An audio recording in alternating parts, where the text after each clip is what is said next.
My name is Sophia Mitchell. For 13 years, I gave everything I had to a company that believed it owned my silence. I was never loud, never confrontational. I worked, I delivered, I listened more than I spoke.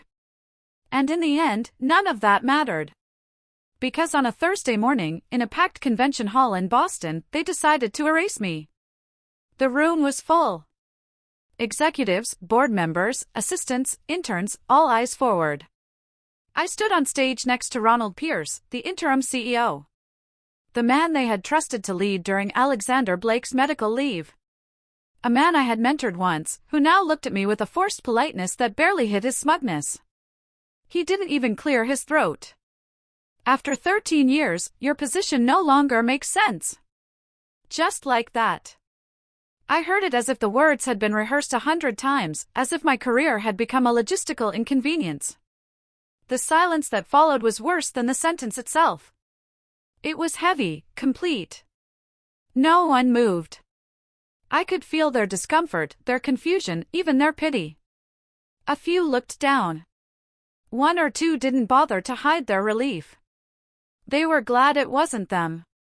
But I didn't flinch. I didn't cry, or beg, or ask why. I smiled. "Thank you for the clarity," I said. "I understand your decision." And I meant it. Not because I agreed with it, but because clarity, finally, meant freedom. My smile held for a few more seconds. Some thought it was the smile of someone defeated, trying to maintain dignity. Others later said they felt a chill when they saw it. It was neither. It was the smile of someone who had been waiting for that moment, for them to make their move.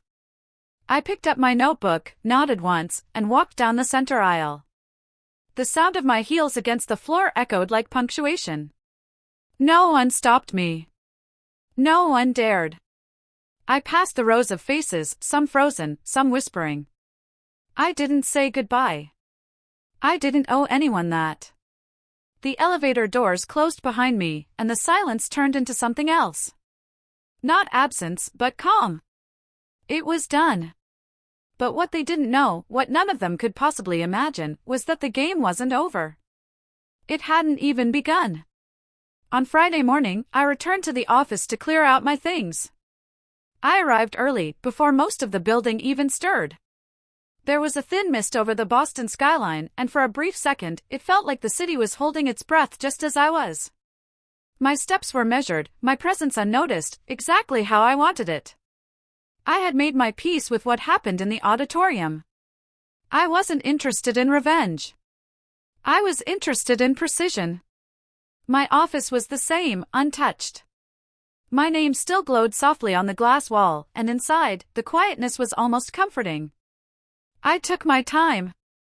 There wasn't much to pack, some books I had marked with notes over the years, a framed photo of my niece, a brass pen I brought from London after that exhausting negotiation in 2016. I slid them carefully into a leather tote, one by one. Then came the final gesture. From the inner pocket of my coat, I pulled a small white envelope, sealed, unmarked. Inside it, a handwritten note. Not long, not poetic. Just enough. I placed it carefully at the center of Ronald Pierce's desk. Not his assistant's. Not with the mail. Right on his spotless mahogany surface, where it couldn't be ignored. I didn't wait to see his reaction. That part was never for me. I walked back through the hall with the same quiet stride. The HR manager, a woman named Elaine whom I had always found calculating and hungry, spotted me from her glass office. She tilted her head, unsure whether to acknowledge me or pretend she hadn't seen anything. I nodded. She didn't smile. As I stepped into the elevator, I caught a glimpse of her walking briskly toward Ronald's office.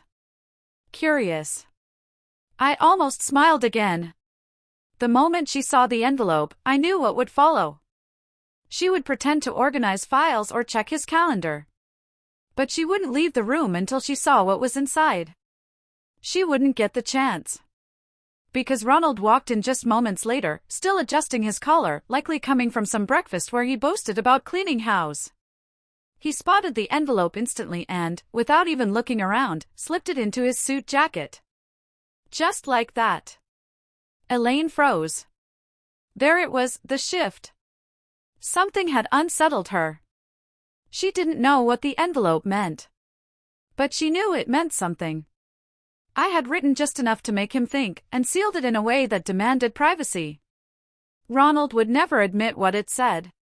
He couldn't afford to. By the time the elevator doors closed again, I was already on the sidewalk. I didn't look back. I walked down the block, past the coffee shop where I used to stop every morning. The barista was putting up the day's specials on the chalkboard, and for a second, I wondered if she had seen the headlines yet. Or if she would care. Probably not. That's the thing about corporate drama, it feels monumental from the inside. But out here, it was just another Friday. What they didn't know, what none of them could possibly suspect, was that Monday was coming. And Monday would not be kind to the unprepared. That night, I didn't go home. I had packed a small overnight bag the day before, call it instinct or experience. After I left the office for the last time as a ghost in their eyes, I checked into a discreet suite at the Ashford, a boutique hotel nestled quietly in Beacon Hill. No press, no questions, no assumptions. Just silence and room service if needed. But I wasn't planning on staying in. At exactly 7 o'clock in the evening, a black sedan pulled up in front of the hotel. No chauffeur in uniform, no obvious branding. Just efficiency and discretion. I stepped inside without hesitation, adjusting the lapel of my coat as the door closed behind me. The driver didn't say a word. He didn't need to. 15 minutes later, I was sitting across from Alexander Blake in a private dining room at Marchot's, a French restaurant we both loved because it had no windows and never asked for last names. He looked better than the last time. Stronger. The tremor in his left hand had stopped, and there was a firmness in his voice again. But it was the look in his eyes that told me everything I needed to know. He had seen the video. He had read the board statement. And he was angry. "You didn't flinch," he said quietly, as the server poured us wine. "You didn't give them anything." "I gave them exactly what they wanted," I replied. "An exit. A false sense of victory." He nodded slowly, the lines around his mouth deepening with restrained emotion. We never spoke of our relationship in public settings, even in private spaces like this. But tonight, the boundary between business and personal was thinner than ever. "They think it's over," he said. "They think I'm gone," I corrected. He reached across the table, covering my hand with his. For months, our connection had been a quiet thing, formed in stolen hours, in strategic conversations, in moments behind locked doors and encrypted messages. Few knew that the founder and chairman of one of the most powerful firms in the country had chosen a partner not out of spectacle, but out of respect. He had watched me work for over a decade. At first from a distance, then closer, then beside me. He knew every challenge I'd faced, every silent sabotage I had survived. He knew my mind. And I knew his. "That envelope," he said, smiling slightly. "It worked?" "It landed," I answered. "Ronald doesn't know what to do with it. He'll overthink it. He'll make mistakes." Alexander leaned back, sipping his wine. "You've always played the long game. That's why we're still sitting here," I said, meeting his gaze. "And why they won't be for long." The rest of the dinner was calm. We spoke of logistics, timing, influence. He shared updates on the board, who was leaning in our favor, who needed persuasion. He had waited to act until the moment was absolutely right. And now, after what they did to me, he no longer wanted to wait. "I want you to lead," he said plainly. "This company needs you. And so do I." There was no hesitation in my response. "Then let's do it." The plan had always existed. Now it had purpose. They thought Thursday was my downfall. But Thursday was just the final test. And I had passed with distinction. By Saturday morning, everything was already in motion. We didn't waste time, Alexander never did, and I had spent too many years watching time weaponized against me to let any of it slip now. We met again just after sunrise, this time in his townhouse in Cambridge. No assistants, no security, no distractions. Just a whiteboard, 3 legal pads, and 2 cups of black coffee. I want the transition to be unshakable, he said, pacing slowly in the living room, the light filtering through the high windows. They'll push back, especially the ones Ronald promoted. We can't give them room to question the decision. They won't have time to, I said. They'll be too busy trying to understand what's already happened. It wasn't about revenge. It was about restoration, of integrity, of vision, of leadership that served something more than ego. Ronald's mistake wasn't just dismissing me publicly. His real failure was thinking the company was his to shape. He forgot whose name was on the foundation. I opened my folder and slid across the table a document I'd titled only in my head, The Pulse Plan. It was a phased strategy, 6 stages over 18 months, designed to reverse the cultural and financial stagnation that had taken root in Alexander's absence. I'd spent 2 years crafting it, in the quiet hours before sunrise, between board meetings and after redundant status calls that led nowhere. It addressed leadership fatigue, team disengagement, innovation drought, and fractured trust. He read it carefully. He always did. You mapped this alone? He asked, eyes still scanning. I tested pieces of it through pilot teams without anyone noticing. Collected data. Tracked behavioral shifts. It's more than a pitch. It's already working. His fingers tapped the margin of the top page. Then, slowly, he looked up and said, "This isn't a return, Sophia. It's a correction." I know. By the time the morning ended, the steps were clear. On Monday, a closed-door meeting would be called with the board, Alexander present, no advance notice, no leaks. The motion would be formalized there, Ronald dismissed, effective immediately. My name, absent from the internal system since Thursday, would reappear, this time as CEO. We agreed on language for the press release, though we wouldn't need it immediately. The goal wasn't spectacle.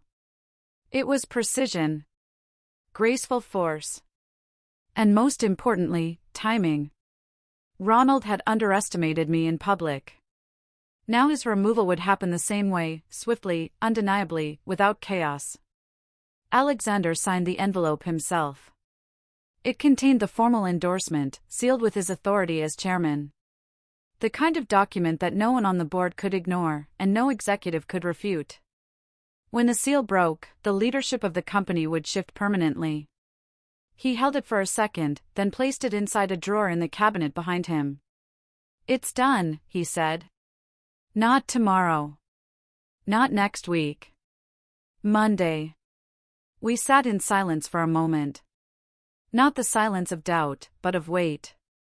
What was coming wasn't just a change in leadership. It was a rewriting of the story they thought they controlled. When I left his townhouse, I didn't look back. They had written me off. But I had never been more ready to begin. Sunday arrived like the quiet before a storm. I woke before dawn, my mind clear and steady. I didn't feel nervous. There was no fear. Only precision. I had spent too many years watching men like Ronald Pierce play chess with people's careers, pretending strategy while masking insecurity. Now, it was my move, and I had already rehearsed it 100 times in silence. In my hotel suite, I laid out every report, projection, and proposal I had compiled over the past 2 years. Most of it had never seen daylight. These weren't ideas scribbled on napkins. They were full frameworks, tested, measured, refined. Plans that could pull the company back from the edge of strategic failure. And no one had ever asked to see them. Until now. Just after 10 o'clock in the morning, I arrived at Alexander's townhouse once more. The city outside was calm, unaware of what was about to shift behind those stone walls. We didn't exchange pleasantries this time. We knew why we were here. He sat at the head of the long table in his study, and I placed the thick folder in front of him. He opened it without a word. Page by page, he absorbed everything. My notes, my diagrams, my data models. A redesign of the company's innovation cycle. A leadership reshaping framework. financial scenarios, growth simulations. He didn't interrupt. Occasionally, he nodded, eyes narrowing with thought. "You've done all this, without support?" he finally asked. No one wanted to hear it, I said simply. So I stopped offering. He leaned back in his chair and looked at me for a long time. Not as the woman who shared his private life. Not even as the former senior vice president. But as the only person in the company who had seen the cracks forming before the floor gave way. "You know this is more than a pitch," he said. "It's a blueprint," I replied. "For a recovery they don't even know they need." Alexander stood, walked to a cabinet in the corner of the room, and retrieved a large envelope, heavy paper, formal, sealed with the company's embossed crest. Inside it was the legal document confirming the decision we'd made. On Monday morning, I would be introduced as the new CEO. Not as a replacement. Not as a placeholder. As the permanent leader, with full backing of the chairman and the board majority. He handed me a pen. Without ceremony, he signed his name at the bottom of the confirmation order. The ink barely had time to dry before he folded the paper carefully and resealed the envelope with wax. When he looked at me again, there was a flicker of something in his eyes, resolve, perhaps. Or maybe pride. "This stays sealed until you hand it to the board," he said. "Let them open it. Let them see." I took the envelope with both hands. It felt heavier than it looked, not because of its weight, but because of what it carried. Vindication. Direction. And a message they could no longer ignore. He walked me to the door. We didn't need to say anything else. I returned to my hotel, locked the envelope in the safe, and sat down at the edge of the bed. I didn't feel triumphant. I felt focused. My time in the shadows had ended. Tomorrow, I would walk back into the company not as a memory, but as its future. By late Friday afternoon, the tension inside the company walls was almost physical. I wasn't there to see it, but the messages started leaking into the air like gas, colorless, but impossible to ignore. Ronald Pierce began to feel it before anyone else did. A shift too subtle to name, too obvious to dismiss. At first, it came in fragments. A board member, quiet, influential, and known for his discretion, was seen arriving in Boston 2 days ahead of schedule. No one knew why. Ronald asked his assistant to check the calendar again. There were no official meetings marked. But the man had flown in, nonetheless, and checked into a hotel just a block from headquarters.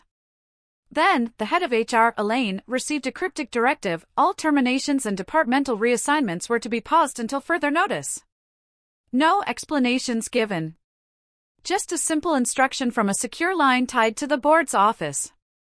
She tried to protest, but the voice on the other end was firm. Hold everything. By mid-morning, another oddity, the company's CFO, a woman known for planning her vacations down to the hour, abruptly canceled her 2-week trip to Napa Valley. No public reason. Her assistant was instructed to erase it from the internal schedule. Rumors began moving faster than facts. Had something happened? Was there a crisis? A buyout? And then came the final signal. Someone in IT noticed that my internal profile, previously marked as terminated, had vanished from the system entirely. Not archived. Not closed. Gone. As if it had never existed, or worse, as if someone had quietly reopened it. Ronald tried to keep control. He summoned team leaders for one-on-one meetings. He smiled more than usual, asked casual questions, walked the halls with exaggerated calm. But those who watched him closely could see the tremor in his gestures. The tightness around his mouth. He had sensed the presence of something he couldn't name. He called an emergency meeting with the executive committee that Friday evening, insisting that certain irregularities be addressed. But several members declined to attend. Some claimed family obligations. Others simply did not respond. His authority, once artificially inflated by Alexander's absence, was now unraveling by degrees, and he couldn't stop it. Meanwhile, I remained invisible. At the Ashford, I turned off my notifications. I drank tea slowly. I reviewed nothing. The sealed envelope rested inside the safe, untouched. My name wasn't on a building, not yet. But in less than 72 hours, it would be on every document that mattered. The company hadn't realized it yet, but the countdown had begun. By Friday night, a handful of people, those who had always underestimated me, lay awake, wondering why the air suddenly felt different. On Monday morning, they would understand. And they wouldn't be able to pretend they didn't see it coming. Monday morning arrived with a sky that couldn't decide between clouds and sun. It was the kind of day that made people feel uneasy without knowing why. At exactly 7:30, a black car pulled up in front of the company's executive entrance. It wasn't the employee entrance. It wasn't the visitor's side door. It was the same private access I had used for years, until they locked me out. I stepped out without hesitation. No badge. No clearance code. Just presence. The guards didn't move. They recognized me instantly, eyes wide with confusion but no instructions to follow. I nodded once. They stepped aside. I didn't speak to anyone. I walked past the lobby without looking around. I could feel the stares from reception. A pause in conversation. A coffee cup midair. Someone whispering my name. Sophia? I entered the executive elevator, pressed the button for the 25th floor, and stood still as the doors closed. The ride up was quiet. Familiar. I had taken that path hundreds of times, but never with such clarity of purpose. At the top, the boardroom was already full. I opened the door without knocking. The room fell silent. Ronald was seated at the head of the table, speaking mid-sentence, notes in hand. His voice stopped instantly. Around the long oak table sat every member of the board, those who had supported me, those who had stayed neutral, even those who had avoided choosing a side at all. And at the far end, standing with a calm that radiated authority, was Alexander Blake. He turned to me, smiled, and said, "Sophia. Welcome." I stepped into the room, the envelope in my hand. Ronald stood slowly, eyes darting between us. "What is this?" Alexander raised his hand slightly, not to silence, but to pause. A gesture of finality. "You no longer speak on behalf of this company," he said. "Effective immediately." Ronald's mouth opened, but nothing came out. He looked at the others, searching for backup, for disbelief, for outrage. None came. No one moved. The envelope was already on the table. Alexander nodded toward it. I broke the seal and unfolded the document inside. My voice didn't waver. "This is a formal resolution, signed by the chairman and authorized by a board majority, naming me Chief Executive Officer, effective as of today." No one interrupted. I continued, laying the pages flat so everyone could see. "This transition has been reviewed, supported, and documented. As of this moment, all executive operations will report directly to me. Any further resistance will be considered obstruction of a board mandate." I turned to Ronald. "You may collect your belongings. Security is already informed." He didn't speak. He didn't argue. He simply left. As the door closed behind him, the board members straightened in their seats. Some avoided my eyes. A few looked relieved. One or two even smiled. I didn't return it. "I'm not here to celebrate," I said. "I'm here to rebuild. This company will change, and it starts today." There were no speeches. No toasts. Only the undeniable weight of a moment they never expected. And I had never felt more ready. By 8:30 in the morning, my name was already back in the system. No announcement, no dramatic headline. Just one quiet update in the company directory: Sophia Mitchell, Chief Executive Officer. That was all it took. The message traveled faster than any press release ever could. I didn't walk through the front entrance. I used the executive access, because I never truly left. By the time I stepped onto the 25th floor, I could feel it in the air. Shock. thinly disguised confusion. People moved quickly but without purpose. I passed 3 departments, and each one fell silent the moment I appeared. They weren't ready. And they knew it. At 9 o'clock, I called the executive team into the glass conference room overlooking the city. I stood at the head of the table, the same spot Ronald had claimed only days earlier. They entered slowly, some curious, others uncomfortable. No one smiled. "I assume you've all seen the update," I said. "Not a word. You don't need to ask how this happened. You already know. You felt it before it reached your inbox." I let that hang in the air. This isn't a moment of revenge.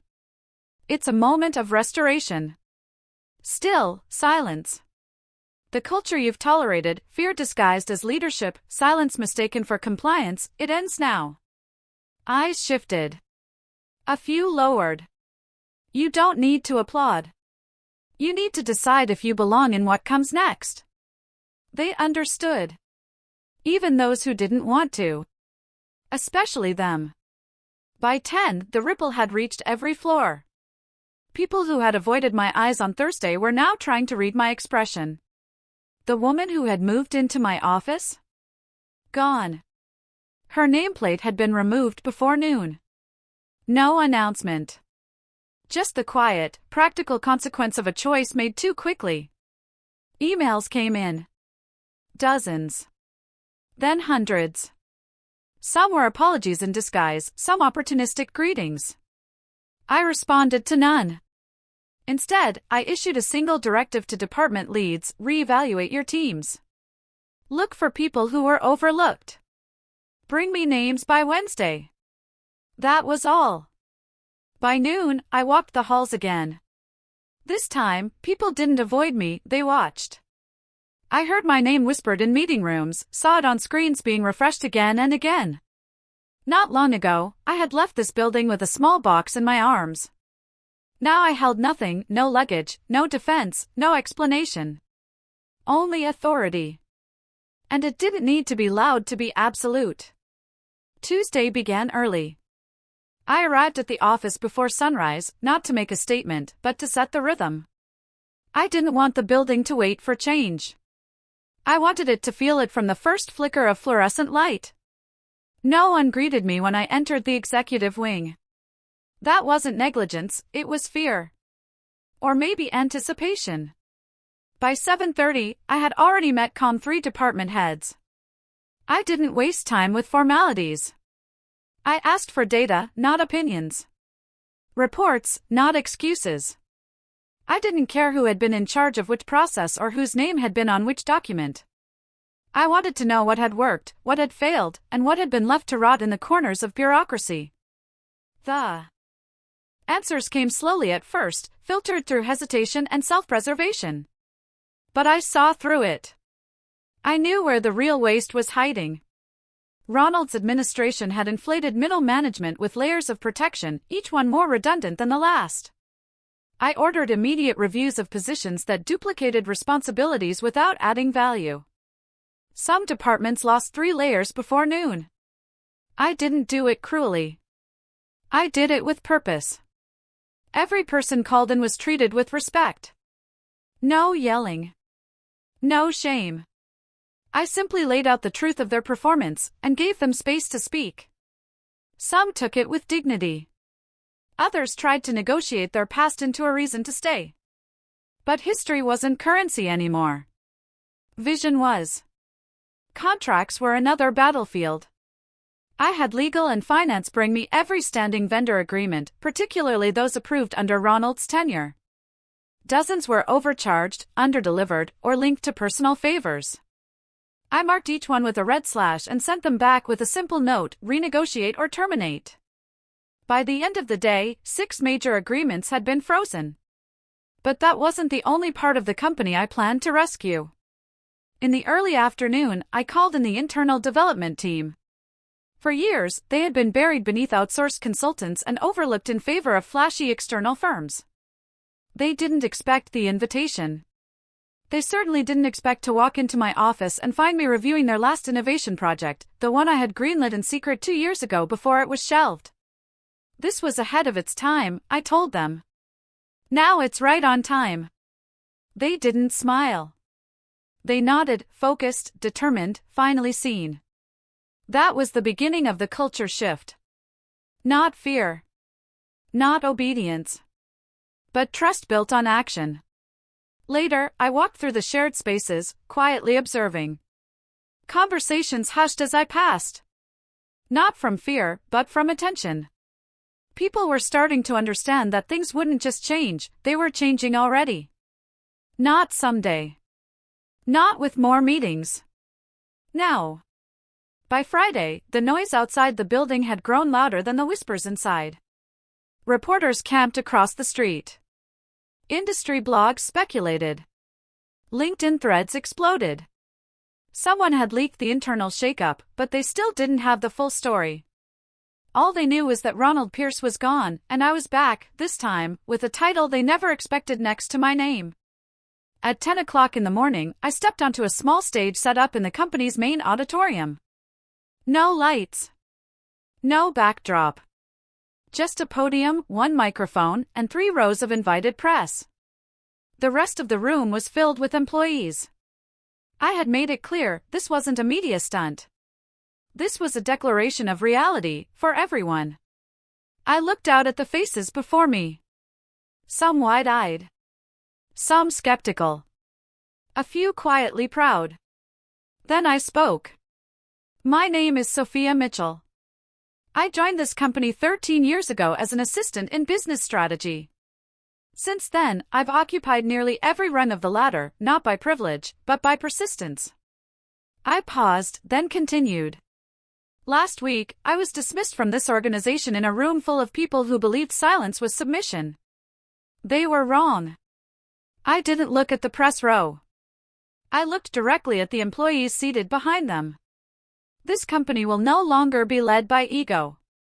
It will be led by clarity, by accountability, and by truth. Not every decision I make will be comfortable.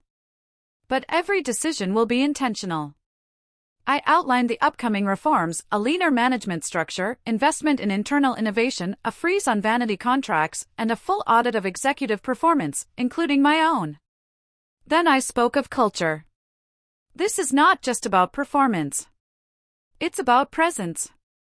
We are building a place where good ideas win, regardless of who speaks them. Where dignity isn't a bonus, it's the baseline. Where people are seen not for who they know, but for what they bring. I heard a quiet murmur ripple through the back of the room. A kind of release. And then, I did what none of them expected. I reached out and took Alexander's hand. He stepped forward, not as the chairman, but as my partner. My husband. We've chosen to make our relationship public today not because it defines my role, but because transparency matters. No secrets. No shadows. The flash of cameras ignited, but I didn't flinch. I didn't fight to sit at this table just for me. I'm here so no one else has to go through what I did to be heard. I looked into the lens of the central camera. Never underestimate someone who builds in silence. I stepped away from the podium, leaving no room for questions. Because everything had already been said. By the end of the weekend, the phrase Sophia CEO had become more than a line on a press badge, it was everywhere. Online, the hashtag trended across platforms. But inside the company, the impact ran deeper than any headline. It was no longer just an organizational change. It had become a cultural pivot, and no one could escape its gravity. The first wave of reactions came quietly.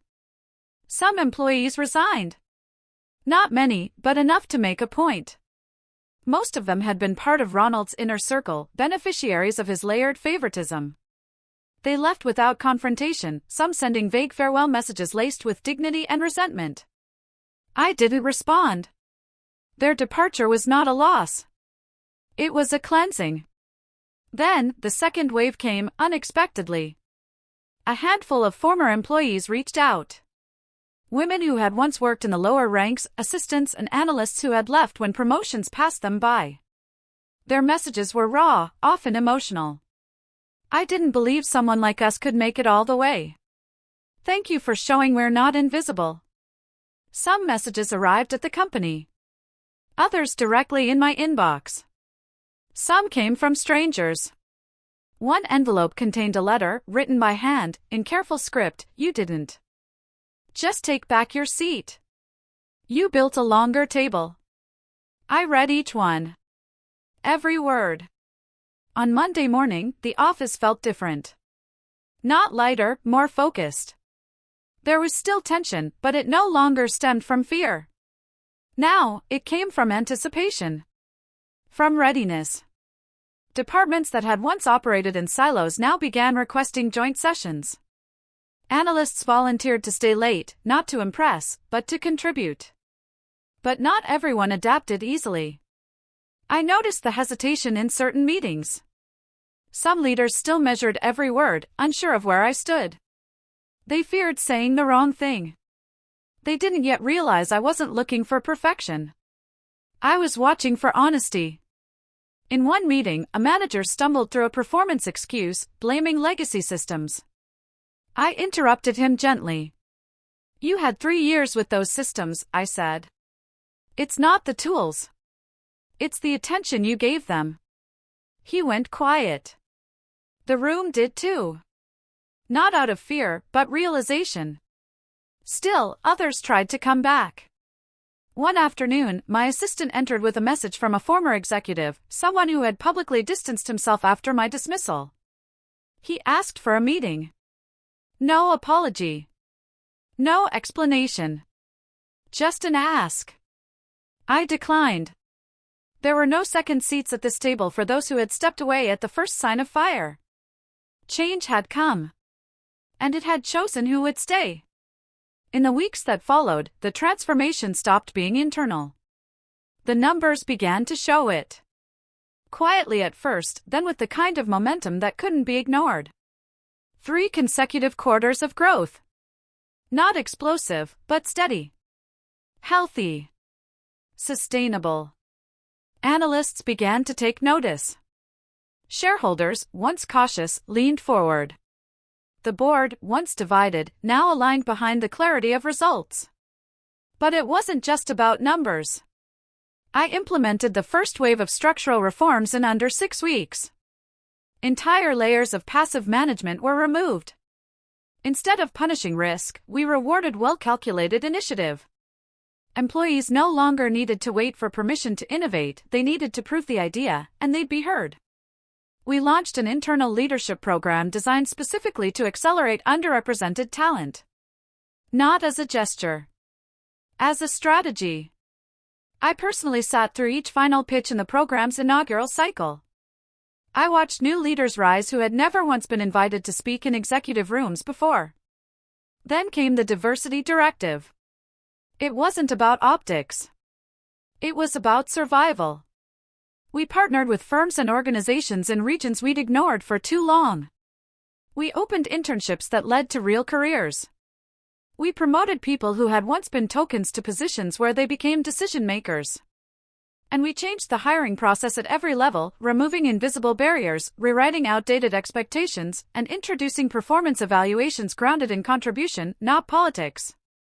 When a journalist asked me whether I was focused on image, I answered simply, I'm focused on infrastructure. Real ones, built to last. Meanwhile, our international strategy expanded. We launched 2 joint ventures in markets once considered volatile. I had prepared those models long before Ronald's rise, but no one had wanted to read them then. Now, they were driving new revenue streams and redefining our global presence. Inside the building, morale shifted. Staff surveys, once neutral or worse, now returned with enthusiasm. People felt heard. And those who didn't? They either adapted or moved on. The culture had changed so quickly, many still looked over their shoulders, expecting the old rules to return. They never did. I walked the floors often, not with fanfare, not with an entourage. Just to listen. Engineers shared roadblocks. Designers offered prototypes. Analysts explained friction points. And when something was broken, I made sure the fix didn't stay on paper. In a quiet ceremony, we reinstated a few who had been wrongfully dismissed under the previous regime. Not as an act of apology, but of recognition. They came back stronger. And so did we. 1 year later, I walked the halls of the company with the same heels I wore the day they dismissed me. Not out of symbolism, but out of memory. I didn't need reminders, I remembered everything. Every ignored email. Every smirk. Every carefully orchestrated silence. And I remembered the weight of my own restraint, the power of not reacting until it was time. Now, there were no whispers behind my back. People greeted me with sincerity, not forced, not rehearsed. Respect, not reverence. I had never asked to be idolized. I asked to be heard. And now I was. The building looked different. Literally. The 25th floor, where I was publicly removed, no longer held a boardroom. I had it torn down in the second month of my leadership. In its place now stood an open collaboration area filled with light, books, whiteboards, and shared desks. Where fear once sat in silence, ideas now crossed tables freely. At the entrance of that space, I had a small plaque installed. It read, "Never forget, sometimes, the exit is just the beginning." People stopped to read it more often than they realized. Across departments, results spoke louder than I ever could. Revenues climbed. Turnover dropped. Feedback loops worked. Leaders once overlooked now shaped the company's direction. The innovation pipeline, once frozen by bureaucracy, now flowed with projects that mattered, solutions that came from real teams, not egos chasing legacy. More than anything, we became a company people wanted to return to. Former employees, once disillusioned, reached out to rejoin. Not because they missed what we had been, but because they saw who we had become. A place where being underestimated didn't mean being dismissed. A place where good work didn't need a loud voice to be recognized. Alexander walked beside me through much of that year, not as the chairman now, but as my husband. We never blended our titles. He remained present. But quiet, offering insight when asked, never hovering. He understood what this moment had been about. Not reclaiming power. Redefining it. On the anniversary of my return, the team hosted a simple gathering, nothing extravagant. No champagne, no grand speeches. Just a circle of voices sharing what had changed in their work, their teams, their belief in the company. I didn't speak that day. I listened. And when I finally returned to my office, I paused in front of the glass, watching the city stretch out before me. They had written me off. They thought I would disappear. But I rebuilt everything they destroyed, and more. And the game? It didn't just turn. I rewrote the rules.